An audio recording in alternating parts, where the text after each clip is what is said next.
महावीर स्वामी अरिहंत दशा में 14 के दिन शुद्ध हैं कि अशुद्ध हैं? अशुद्ध हैं। और अमावस्या के दिन शुद्ध हैं कि अशुद्ध हैं? शुद्ध हैं।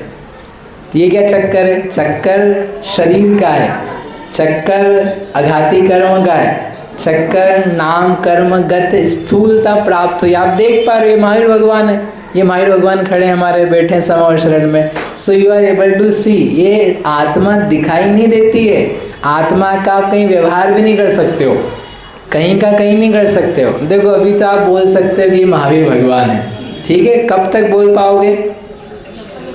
कब तक बोल पाओगे? जब तक वो अरिहंत है, जब तक वो शरीर सहित हैं। आप सोचो, आप 2500 साल पीछे जाकर के महावीर स्वामी का समूह शरण था, महावीर स्वामी विद्यमान थे, तो आप किसी व्यक्ति को बोल सकते हो कि ये भगवान महावीर है हमारे, ये बैठे हैं यहाँ पर, ये पावापुर के जल मंदिर के ऊपर ये विराजमान है, स्थित हैं, ये हमारे महावीर भगवान हैं। अब वो एक बार सिद्ध बन गए, अब आप करके बताओ। मान लो वहीं पर बैठे हैं, कहीं ऊपर नहीं गए, ये तो अपने को शास्त्र में से पता है कि लोग के अग्रभाग पे चले गए। वो लेट से एक पल के लिए अपन अज्यूम करते हैं कि वो कहीं नहीं गए, वो वहीं पर है उदाहरण के लिए। अब आप किसी को लेकर के जाओ और बताओ ये हमारे महावीर भगवान है, बताओ क्या बताओगे? हैं? नहीं, वो जगह तो रहेगी, वहीं महावीर भगवान है। आपको शास्त्र में लिखा हुआ है पावापुर के जल मंदिर पर जहाँ थे वहीं के वहीं आज भी विराजमान हैं। जाओ परेशान करो उनको जाके। तो आप किसी को बताओ ये यहाँ है ना, ऐसा ऐसा ऐसा, यहाँ कुछ है ऐसा ऐसा, वहाँ पर कौन है? Can you tell? क्या आप बता सकते हो? क्यों नहीं बता सकते हो? शरीर तो है नहीं, आत्मा के लिए आत्मानंद ज्ञान आत्मा के शक्तिमान है। लेकिन अब क्या हो चुकी है, जो आत्मा में सूक्ष्मत्व गुण था, आत्मा में सूक्ष्मत्व गुण था, वो इस आत्मा में पूर्णतया प्रकट हो चुका है। पहले जो आत्मा शरीर के निमित्त से पकड़ा जाता था, पहचाना जाता था, देख लिया जाता था, व्यवहार से किसी को समझाने में भी आ जाता था शरीर सहित होने के कारण से, आज सिद्ध बन जाने पर, शरीर नष्ट हो जाने पर वह व्यवहार, वह स्थूलता खत्म हो गई। अब आपको सूक्ष्मत्व, उनको सूक्ष्मत्व प्रकट हो गया ना, अब आपको बहुत अच्छे ज्ञान का प्रयोग करना पड़ेगा, अपने आप को जानना पड़ेगा, तब जाके आप सिद्ध को जान पाओगे। इसलिए जो अरिहंत दशा है वो क्या है? अशुद्ध दशा है, शरीर सहित दशा है। गुण प्रकट नहीं हुए अभी पूरे, अभी आत्मा के जो गुण हैं वो पूरे प्रकट होना बाकी है, उनकी शुद्धि होना बाकी है। यद्यपि संसार के बाकी जितने लोग हैं उनसे ये अशुद्ध नहीं है, उनकी अपेक्षा से तो शुद्ध ही है। जैसे 12वीं में कोई बच्चा है तो वो पढ़ा लिखा है कि कम पढ़ा लिखा है? कौन सी क्लास में हो? 10th में। 10th में हो आप, तो आप पढ़े लिखे हो कि कम पढ़े लिखे हो? पढ़े लिखे हो। अच्छा, तो एक काम करो, 10वीं बस फाइनल करो आपकी। पढ़े लिखे हो ना, एग्ज़ाम भी क्या देना 10वीं की? अरे नहीं नहीं हम देंगे। तो इसका मतलब बाकी लोगों की अपेक्षा से पढ़ा लिखा हूँ, 9वीं तक के बच्चों की अपेक्षा से पढ़ा लिखा हूँ, लेकिन अभी और आगे 11वीं 12वीं 10वीं की पढ़ाई मेरे बाकी है, उसकी अपेक्षा से कम पढ़ा लिखा हूँ।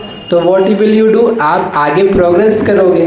तो ऐसे अरिहंत भगवान है, वो बाकी सब संसारी जीवों की अपेक्षा से, नारकी मनुष्य तिर्यंचों की अपेक्षा से क्या है? महाशुद्ध हैं। लेकिन सिद्ध भगवान की अपेक्षा से, सिद्ध भगवान की अपेक्षा से अशुद्ध हैं। फिर से पाप तो नहीं पड़ेगा? जो कल का दिन है ना, उसके लिए कह रहे हैं आपसे कि अब वो अरिहंत महावीर स्वामी अब पूरे शुद्ध हो रहे हैं, जिनका अक्षय अनंत ज्ञान तो प्रगटा था, परंतु जो उच्च नीच का व्यवहार गोत्र कर्म के निमित्त से था, जो सुख दुख का निमित्त साता असाता के निमित्त से था, जो शरीर की स्थूलता का संबंध नाम कर्म से था, जो जीवन का जी रहा हूँ क्योंकि मनुष्य हूँ ऐसे जीने का निमित्त आयु कर्म से था, वो सब चीज़ें समाप्त हो रही है। हो करके अब वो एकमात्र क्या बच रहे हैं? अपने आप के बल पर, अभी तक शरीर भी साथ में था, तो आप बोलोगे शरीर साथ में, श्वास ले रहे इसलिए जी रहे। अब वो जितना निमित्त था, सहकारीपना था, साथ में चीजें थी, सब खत्म हो गई। क्या बचा? अकेला आत्मा। This is the only state जब आत्मा अकेला रहता है। सिद्ध दशा आत्मा की सिद्ध दशा ही अकेली एक दशा है जिसमें एक आत्मा अकेला पूरा अकेला रहता है। बाकी हर दशा में कोई ना कोई आपके साथ में है, या तो शरीर साथ में है, या बाहर के सामान साथ में है, या फिर कर्म साथ में है, श्वासोच्छ्वास ब्रीथिंग साथ में है, आयु कर्म साथ में, कोई ना कोई चीज़ क्या है? साथ में। लेकिन सिद्ध बन गया एक जीव, अब क्या है? अब कुछ भी साथ में नहीं है। माता पिता तो बहुत दूर की बात है, कर्म का एक परमाणु तक भी साथ में नहीं है। कोई भक्त, चेला चेली, मंडली, समोशरण, इंद्र, प्रातिहार्य, ये सब सामान।